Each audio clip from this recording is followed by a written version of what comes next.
AEW Collision was not the only thing on last night in the wrestling world. New Japan Pro Wrestling had a show in Las Vegas, Fighting Spirit Unleashed, headlined by Shingo Takagi challenging Tamatanga and his never open weight championship. Now, I checked out the press conference for this because normally when New Japan does big shows in America, stuff like that's not New Japan strong TV tapings, etc. More like these specials they do, like Fighting Spirit Unleashed, the Long Beach shows, um, all the big non New Japan strong TV episodes. They usually do press conferences. Let me tell you, that El Phantasmo and Hikuleo, uh, Lance Archer and Alex Zane press conference, part of the press conference was fucking hilarious. Phantasmo and Hikuleo came out as dressed as Bert and Ernie from Sesame Street. I was dying. That shit was hilarious. They had to take photo ops or dressed as Bert and Ernie. Um, at first I was like, why the fuck are they dressed as Bert and Ernie? And I was just like, oh well, Halloween's right around the corner. It makes sense. Um, and that was not the last time we saw Bert and Ernie. Let me tell you. Get into that later. But yeah, that press conference was really cool. Julia, I really enjoyed her speaking. I've hardly seen Julia. I've seen her twice. Stardom related things, and then I saw her at the Impact Multiverse United show earlier this year. So I've seen her 3 times. This and tonight was my 4th time. But yeah, that press conference was really enjoyable. I really like what Tamatanga had to say. But we're not here to talk about the press conference. We're here to talk about Fighting Spirit Unleashed from Las Vegas. Now, this show did feature people from AEW. It featured people from CMLL. It featured people from Stardom. And it featured people from New Japan, obviously. And we did see a surprise video package for a current independent wrestler. Apparently, going to be doing stuff with New Japan.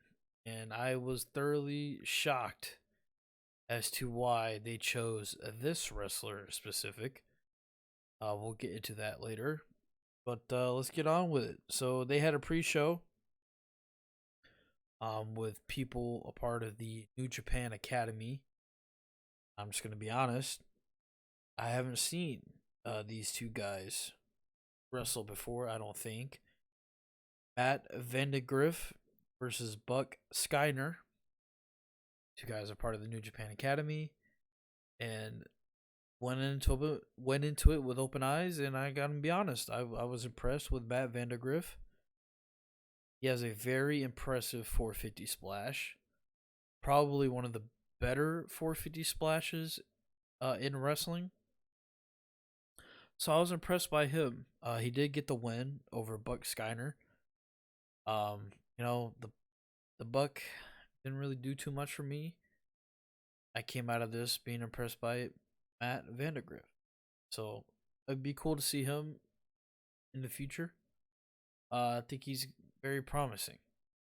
Next up, we had Team Filthy, Royce Isaacs, Jarrell Nelson, and Danny Limelight versus Valiant Aki, Titus Alexander, and Jacob Austin Young. I am not familiar with who Balin Aki is. Just gonna be honest. This is my first time seeing him. I have seen Titus Alexander quite a bit, and I've seen Jacob Austin Young quite a bit. And I'm familiar with Team Filthy. This was also on the pre-show. Middle of the road pre-show type of match. Nothing wrong with it. Nothing bad you could say about it. Team Filthy did win. And it's weird because like Royce Isaacs and Jarrell Nelson. West Coast Wrecking Crew. They don't look like they're tag team partners.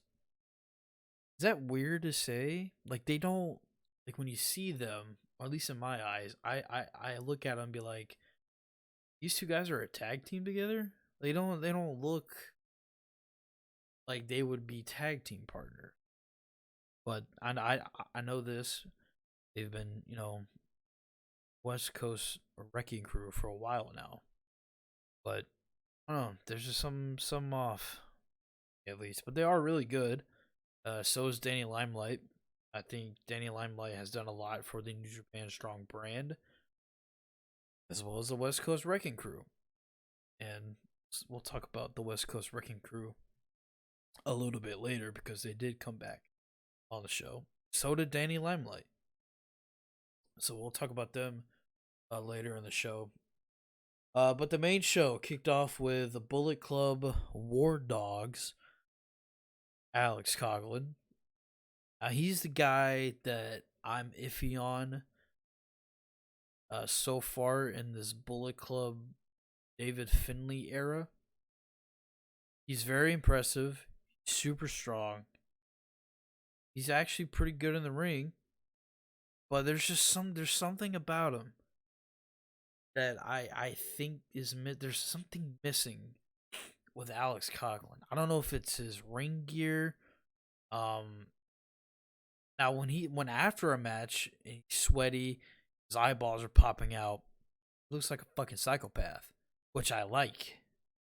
Now he could be that Gabe Kidd's the canon for, but I feel like he could be like a sadistic, psychopathic big man.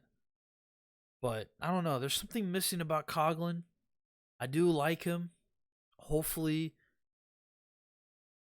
something will change that, and I don't know what it is. Like I said, but yeah, Alex Coughlin, Fred Rosser, Satoshi Kojima, and Jeff Cobb, a four-way to determine the number one contender for the New Japan Strong Openweight Championship.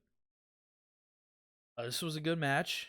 I was surprised that Satoshi Kojima won. Very surprised, considering the other choices in the match were mainly Jeff Cobb and Fred Rosser. Rosser's a former openweight strong champion. I don't think Coughlin could have won or should have won, because he's mainly a tag team guy. And I know Jeff Cobb is also, but Jeff Cobb has done more single stuff in recent years. Now he's teamed up with Okan, but you can 1000% put the New Japan Strong Openweight Championship on Jeff Cobb and be fine. So yeah, I was surprised that Kojima won. And I guess my only answer as to why is just another win for Eddie Kingston down the line. Or Hanare. I don't know why his name is Hanare. Aaron Hanare. But yeah, I guess Kojima winning is just another easy dub for Eddie Kingston to continue his run as the champion. But yeah. Next, we had a CMLL women's match with Uvia, Johnny Robbie, Stephanie Vauquer, and Zeus. I am not familiar with Uvia and Johnny Robbie, but I have seen Stephanie Vauquer before. I'm pretty sure she had a match with Mercedes at the Long Beach show. I think that's where I've seen her before. But she's very impressive. She's really good.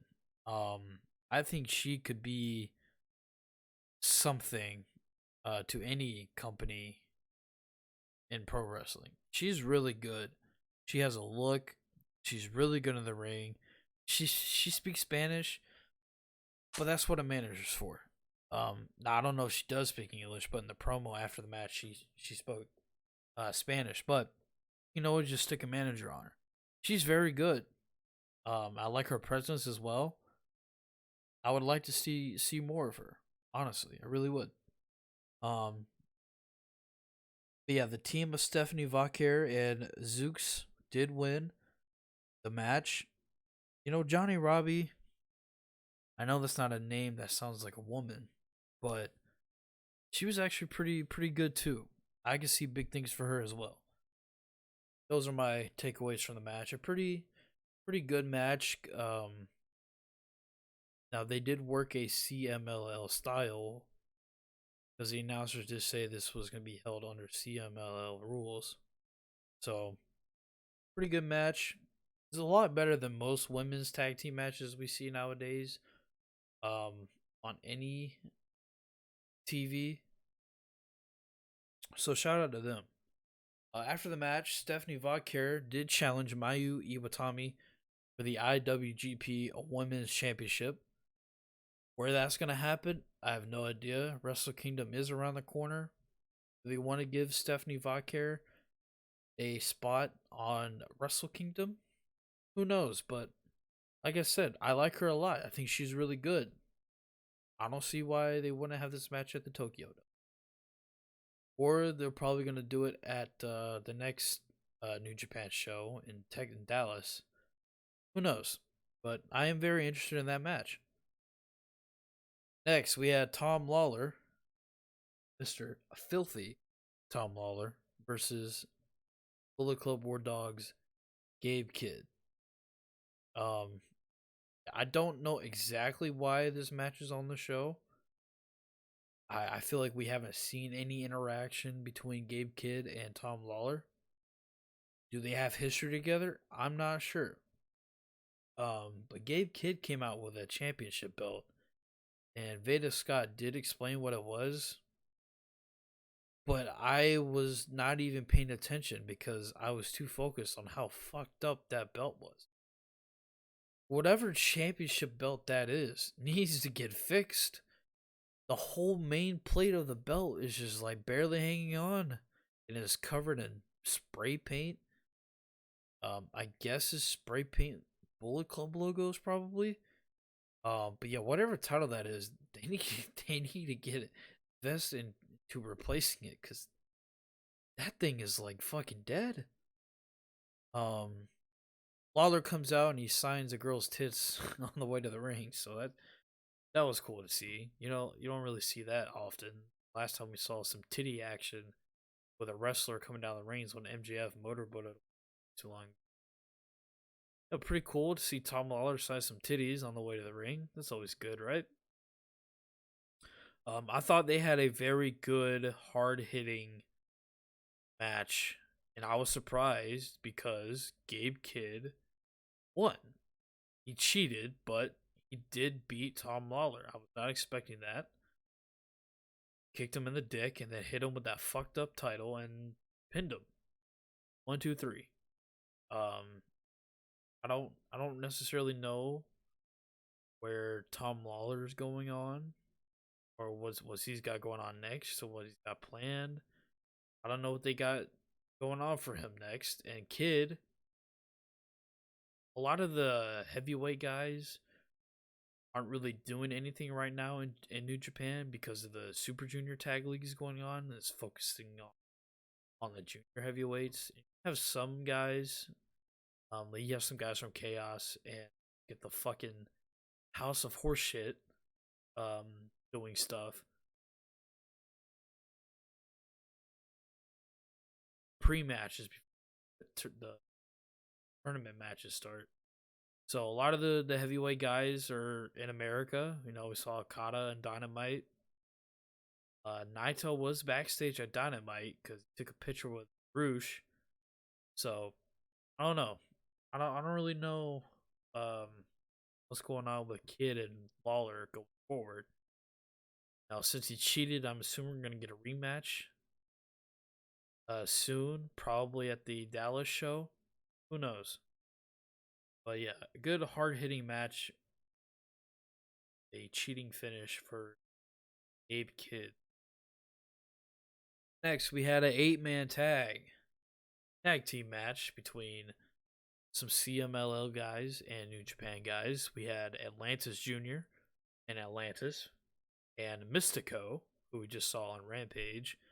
Which, anybody really see it? Who the fuck watches Rampage? And Hiroshi Tanahashi versus Rocky Romero, Tiger Mask, Sobrano Jr., and Adrian Quest. Adrian Quest is a guy that has been on a lot of the strong shows. When was the last time they even did a TV taping for? I can't even remember. A lot of the stuff they put on New Japan Strong is just clips from other New Japan shows. Like I know they aired the Multiverse United shows and some other stuff, but hopefully they can get back to producing New Japan Strong shows. But yeah, Adrian Quest is a guy who I think has a lot of potential. I like him a lot. Unfortunately, he gets beat a lot, but it is what it is. But yeah, but it's pretty cool to see Hiroshi Tanahashi and Mystico and Atlantis Jr. As a team. It's a pretty cool sight to see. Hardcore wrestling fan. And Tiger Mask is still going. Goddamn, that guy won't quit. And it is pretty cool to see Sobrano Jr. also. It's pretty cool. I've seen him a handful of times, but I know he's a big deal down there in CMLL. Pretty fun match. Atlantis got the win. And Hiroshi Tanahashi's team got the dub. Pretty good, solid. Nothing to go out of your way to see or anything like that, but there was nothing bad I could say about it. Then here we go. We get a video package of some guy in like a old western type bar, and there's a picture of Toru Yano on a bullseye board, like a target board. I don't know actual term, like when you throw darts, like a dartboard. And then it ends up to be revealed that Joey freaking Janela is throwing the darts at Toru Yano. And they announced that Joey Janela is coming to New Japan. And I'm just going to say this. I don't think Joey Janela is the type of guy that New Japan needs to have on their shows. He doesn't work a New Japan style esque like match. He works indie matches. I know he has a fan base. He's probably the highest paid guy on the indies besides Matt Cardona. But does he fit that New Japan does he fit New Japan? When you think of Joey Janela, you don't think of New Japan Pro Wrestling. But he could prove me wrong. Who knows? He's in a lot better shape than he was years ago. And I honestly haven't seen anything that he's done years since he got released. And even when he was in AEW, he was hardly on TV. So I haven't seen a Joey Janela match in forever. So maybe his style has changed. I have no idea. But they're bringing him in, and I guess he's going to wrestle Toru Yano at the Dallas show. We'll see, man. We'll see. I don't want to hate on it initially, but Joey Janela in a New Japan ring, it's a bit odd. It really is. So we'll see what happens. But to be fair to Janela, he did have a good match with Kenny Omega in one of the early Dynamite episodes. I think it was their first ever show they did in Pittsburgh. Kenny obviously knows how to work a Japan style. So we'll see. We'll see what happens. Next, we had Hyen versus Julia for the New Japan Strong Women's Championship. I've seen Hyen before. She's one of the more talented women on the indies, more popular women on the indies. She's everywhere. I see her name a lot on these indie shows. So very high regards for Hyan. I wish she would sign with TNA. I think she would be a good fit there. But she said in the press conference that she said it was a dream to wrestle for New Japan. So who knows? Maybe she sticks around for New Japan. Now, New Japan doesn't really have a um, women's division. They rely more on the Stardom women, and they are under the same company. But when you when New Japan runs shows, they don't really have women's matches all too often, hardly ever. So there really isn't a women's division there in New Japan, and that hey look, that's something they could build with New Japan Strong is a women's division.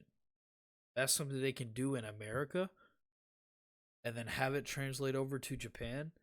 Who knows? But like I said earlier, this is my fourth time seeing Julia. I've seen Hyan before, plenty of times, and she's done extra work for Impact, WWE, and I'm pretty sure I've seen her on some Ring of Honor shows too in the past. But um, Julia is everything people say she is. She is really good in the ring. I heard a lot of people give criticism because she was ranked number two, I believe, WI's 50 women list or whatever. She was number two, and she's everything as advertised. She's really good. She's crisp. She works hard. Not like she lays her shit in. I wasn't say she works stiff, but she definitely lays her stuff in. She doesn't look phony doing.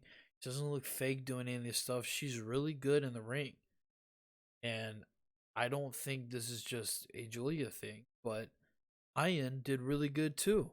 This was a really good, solid women's match. This is probably the best women's match of the week. This was better than any women's match on Raw. This was better than any women's, probably better than any match on NXT. I'll watch NXT, just assuming. This was better than, oh my god, this was way better than that god awful match that Sheeta and Ruby Soho had. That shit was trash.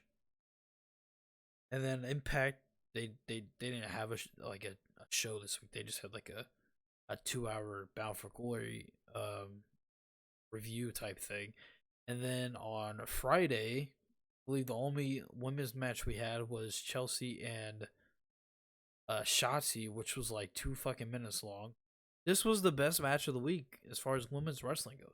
This was a really good women's wrestling match, and Julia is great, and Hyan's great. I would love to see Hyan get an opportunity somewhere because she's really good, and obviously Julia is the champion. She's doing her thing.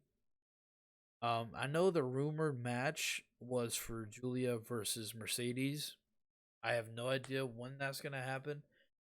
Maybe it's gonna happen at the Tokyo Dome. I have no idea. I don't even know if she's still doing stuff in New Japan because she's injured. She should be, almost healed up. I would think. It's been a while. But yeah, who knows? Hopefully they can get that match with Mercedes in and give Julia a pretty good test of waters there. Next, we had Monster Sauce, Alex Zane, and Lance Archer challenging for the IWGP. They don't call it IWGP. The New Japan Strong Openweight Tag Team Championships against ELP, El Phantasmo, and Hikuleo.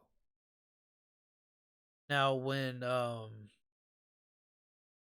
ELP and Hikuleo took the titles away from Gabe Kidd, Alex Coughlin, I was thoroughly surprised because, and I hate this. This kind of thing like hardly ever works. Is when you just have a makeshift tag team. You just throw a tag team together. It hardly ever works, and I hate it.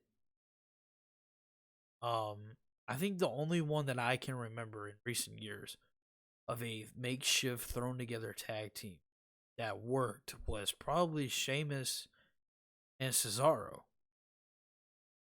They made that work and they were a great team together.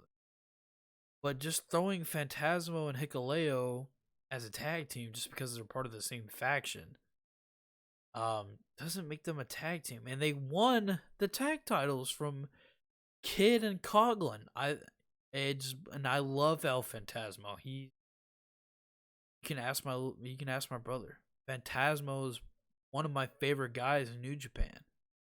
And Hikuleo's good. Hikuleo has gotten so much better over the years. So much better. Hikuleo for me was almost unbearable to watch 6 years ago. But he's gotten so much better. But and this is gonna play into what happens after the match, but I hate the idea of makeshift tag teams. And I thought it did absolutely nothing for Gabe Kidd and Coughlin to lose those titles because I'm about to eat my own words here, but they were a thrown together makeshift tag team. But not as bad of a way as this because Coughlin and Kidd they were a part of the World Tag League the past 2 years, last year and this year. Last year they weren't part of Bullet Club or anything like that. They were just two heavyweight guys in the World Tag League. And then this year they were brought in to be a part of Bullet Club. And they had that really awkward segment on Dominion where they just ran down and beat up Bishamon for no fucking reason. But they are definitely an established tag team now. Instead of what Hikuleo and Phantasmo did, they just won the titles on their first night. I don't like that type of thing in wrestling because this happens a lot in almost every company. Like Impact. Impact has women's tag team titles, but they don't have any women's tag teams. Instead, a lot of the times they just have to throw people together, and sometimes it works, sometimes it doesn't. Like lately, we saw Tasha Steelz and Deanna. They just challenged for the Knockouts tag titles without having a tag team match at all. So it just, I hate that wrestling makeshift tag team winning and getting tag team title opportunity. Hate that. But Phantasmo and Hikuleo come out for their entrance and they're not wearing the tag titles. They point to the curtain and out comes people dressed like Bert and Ernie from their press conference. And they have the tag titles and they give the titles to Phantasmo and Hikuleo. And they come down to ringside for the match. And man, this match wasn't a great match or anything, but it was certainly a fun and entertaining match for what it was. And Phantasmo and Hikuleo did win. And I will say this about Archer and Alex Zane. Monster Sauce is a fantastic tag team name. It really is. It is a fantastic tag team name. I like that. Hopefully, now they're both contracted to different companies, but I would not mind seeing them tag team anymore. I know Archer said in the press conference that they would love to do a World Tag League together. So who knows? Maybe we can get some more Monster Sauce. Fantastic tag team name. So yeah, ELP and Hikuleo win. They retain their titles, and then after the match, Royce Isaac and Jarrell Nelson come out and blindside them, fucking kick a dick them or dick kick them, and they get on the mic and they said they've been the backbone of New Japan Strong, well the tag team division of New Japan Strong, and they're sick and tired of not getting their opportunities, and pisses them off like it pisses me off that makeshift tag teams get championships and championship opportunities. And if their point pretty clear that coming for the open weight tag titles. And just to say one more thing about my issue with makeshift tag teams, Alex Zane and Lance Archer are a makeshift tag team. One of the announcers said this was their second time ever teaming, I think, and they have a tag team title opportunity. Doesn't make any sense. As awesome as their name is, it just doesn't make any sense. But anyways, so that was that. Next, we had Aaron Hanare challenging Eddie Kingston for his strong openweight championship. Now, this match has story and some backstory to it, and it's been a legit feud. Now, they haven't really crossed paths that much because they're different promotions, but this goes all the way back to the G1. You know, Hanare and Eddie have had issues since the G1, and those issues continued elsewhere in Japan. So this does have some backstory to it and legit story to it. And I'm not really a big Hanare fan. I know I've seen him when walk around with the trench coat. And I think he was the third person to join United Empire. I think it was Osprey, Okan, and then Hanare. I think he was one of the early members United Empire, and I don't get him. I really don't. He doesn't do anything for me, and I wish it was different.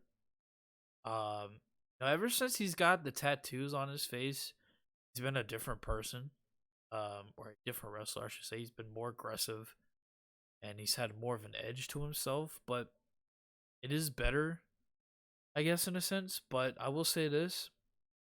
I think this was the best Aaron Hanare match I've ever seen with Eddie Kingston. This match was really good. Really, really good. I would almost recommend, if you haven't seen it, go see it. This match was really good. Eddie Kingston's great. Hanare, this was his best match I've ever seen. Eddie Kingston did win with his spinning back fist. And they gave him some time, and I thought they delivered. The crowd was into it. Really good stuff here between Eddie Kingston and Aaron Hanare. After the match, Satoshi Kojima came out because he is the current number one contender. And he straight up tells Eddie Kingston, I'm going to kick your ass. And then Eddie Kingston said something along the lines of like, fuck you, motherfucker, some shit like that. Fucking awesome. Fucking awesome. I had no interest in seeing this match, but after when Kojima straight up said, I'm going to kick your ass, I was like, alright, you know what? I'm sold. I will watch this. I'm pretty sure this match is going to be in Dallas.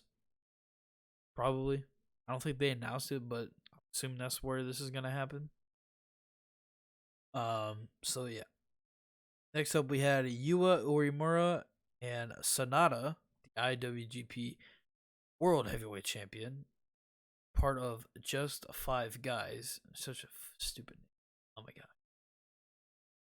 How are you going to have a faction called Just Five Guys and your members are Doki, Taka Michinoku, I like Yua Uemura, he can stay, and Taichi and Sanada. Those are the members of the Just Five Guys faction.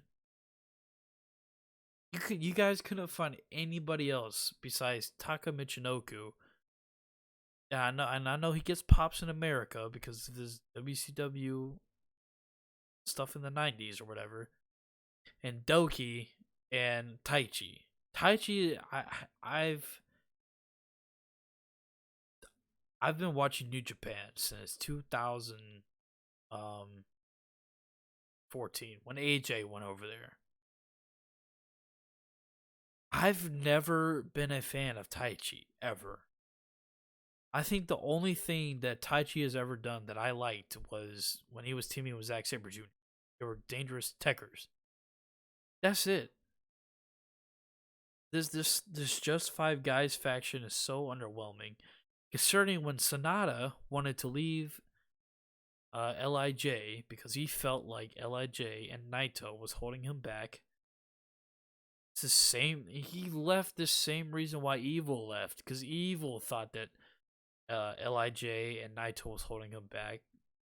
Sonata left for the same reason, and I know Bullet Club is Bullet Club, but Evil is basically a leader of his own sub faction of Bullet Club, and his faction fucking sucks, and it's underwhelming. The only guy in House of Torture that has legitimately has talent is Sho. I think Sho is a great wrestler, but he's being held back so much by being in House of Horseshit. And so yeah, Evil's faction is underwhelming and sucks, and Sonata's faction is underwhelming and sucks. These two guys decided to leave Lij to go off and do better things, and both of their respective factions suck. Yuba Uemura and Sonata are the only two redeeming qualities about Just Five Guys, in my opinion, and Sho is the only redeeming factor of House of Horseshit. Evil sucks as a wrestler. He sucks. He's not good. Or maybe we just haven't seen how good he is because all he does is dog shit, boring, cheating shit. Yujiro sucks. Yoshinobu Kanemaru sucks. Dick Togo does nothing. Really stupid. Really stupid how Sonata and Evil depart Lij, and they regress. I know Sonata's a champion and he has good matches. Sonata is fantastically good in the ring, but it just does feel like a regress. Now Sonata's the leader, and as leader, your recruitment and your members are a reflection of you. Couldn't build a better team or come up with a better fucking name than Just Five Guys. I know it's funny, but I think it's lame. Stupid. Anyways, Sonata and Yua Uemura versus Naito and Hiromu. Obviously, the Tokyo Dome main event is Sonata versus Naito, and there is story there, and I think this is the only logical main event for the Tokyo Dome this year, because it was the beginning of this year where Sonata turned his back on Naito, started this whole Just Five Guys bullshit. So if Sonata can beat Naito in the main event of Wrestle Kingdom, it will be a cherry on the top for Sonata. And if Naito beats Sonata, then Naito will be like, hey, you should have never left, motherfucker. I beat you. You wanted to leave? Prove it to me in the main event of the Tokyo Dome. Don't beat me, then you made the wrong choice. So either way, the result of Sonata and Naito at the Tokyo Dome, I'm all for. I think no matter what the outcome is, you can't go wrong, because there's stories to tell with either outcome. This was a really good match. These four guys killed it. They went the time limit draw. Sonata had Naito pretty much passed out, but the ref didn't call for the bell and just let the time expire, and we ended in a draw. So I think Sonata and Naito at the Tokyo Dome is going to put on a one hell of a storytelling classic. They could definitely tell a story because of the history between the two. And if they do it right, it could be probably one of the best main events in Wrestle Kingdom history. Um, so the match is over. Hiromu's walking to the back, and then he gets rolled up by Danny Limelight because apparently, Hiromu is he walked out with 2 belts. He walked out with the IWGP Junior Heavyweight Championship. Then he had another belt from another Japanese con. I think they said think it was DDT. They said, but apparently that belt is like the 24/7 title. It can be defended literally anytime, anywhere, 24/7. And Danny Limelight tried to take that title and failed on the stage. So I didn't know what the fuck was happening until they explained it. I was like, oh, okay, whatever. Yes, I don't think anybody in that building knows that the other title that Hiromu had was a 24/7 type championship. So I think it caught everybody off guard. Anyways, so it's main event time for New Japan Pro Wrestling Fighting Spirit Unleashed in Sam's Town, Las Vegas. This is the same building that Impact runs every time they go to Vegas. This is the same building that Ring of Honor ran every time they went to Vegas. They've New Japan's been to this building before, and they've ran shows here before, but it's been a while. I think I think I saw Russell Tix's tweet. They only have like 600 something seats sold or whatever, but that building can only hold 1,000 max. Set up right, it can hold 1,000. Realistically, it's a 800-seat building, but I digress. Tama Tonga defending his never open weight championship against Shingo Takagi. These guys went basically, I think it was almost 30 minutes, and they 1000% absolutely tore the fucking house down. This was fucking awesome. They've had matches before in the past, like in the G1.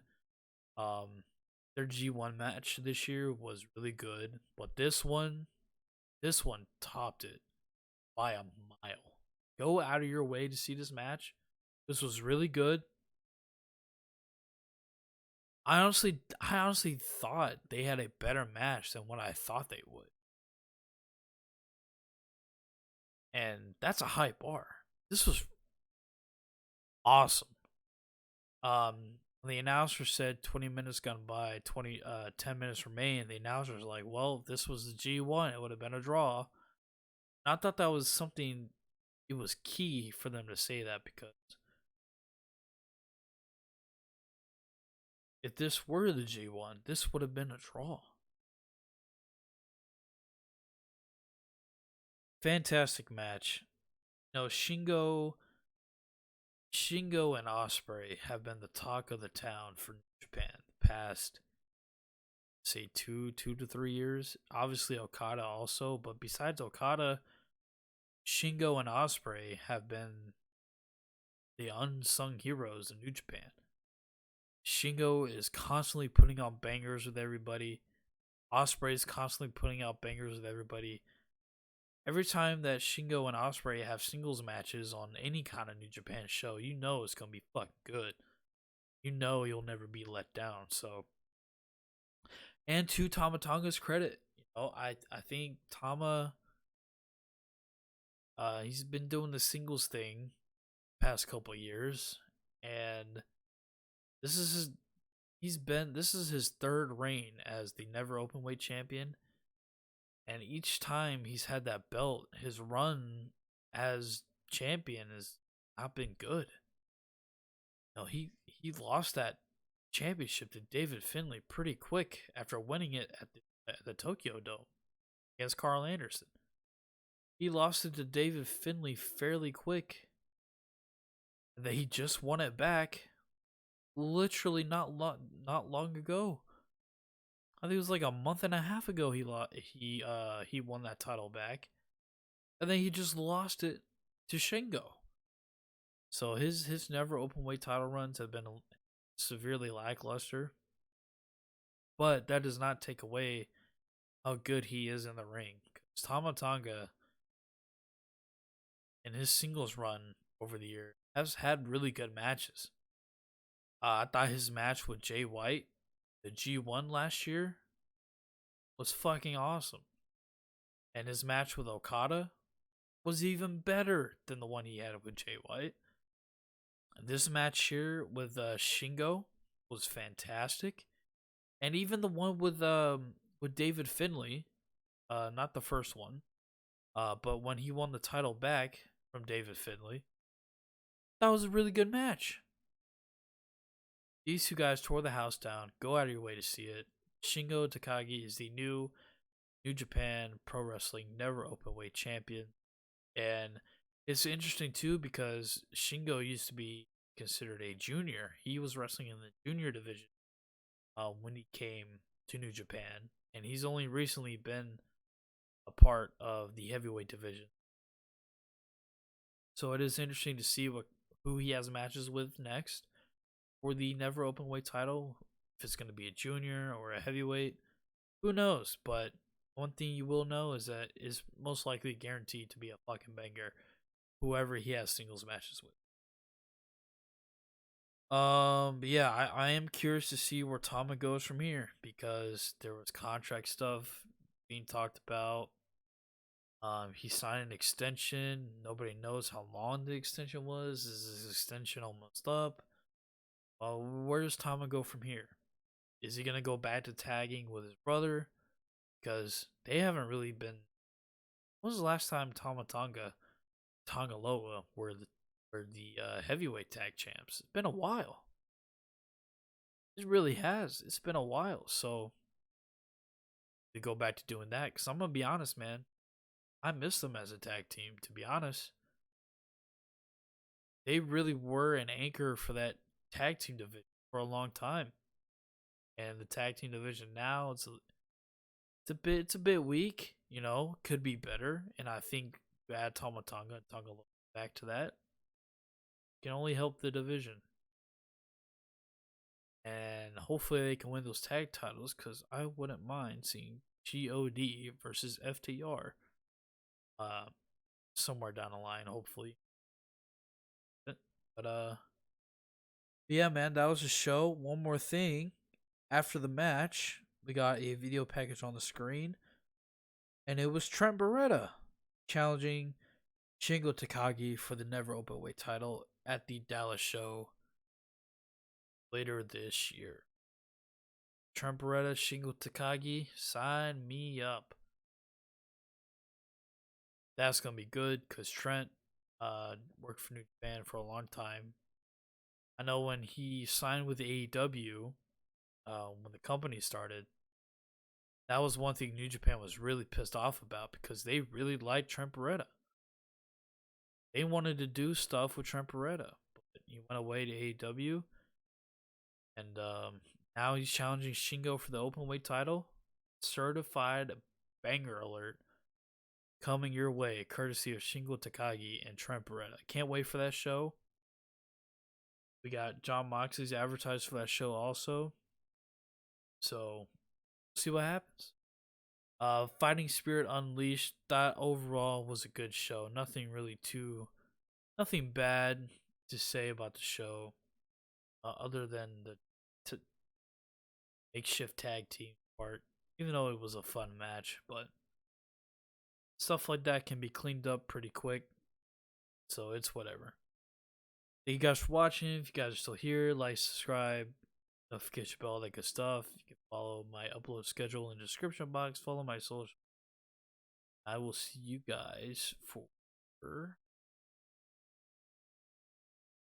probably night 6 of Super Tag League Junior, Super Junior Tag League. If not, probably Monday Night Raw, Tuesday morning. Peace out.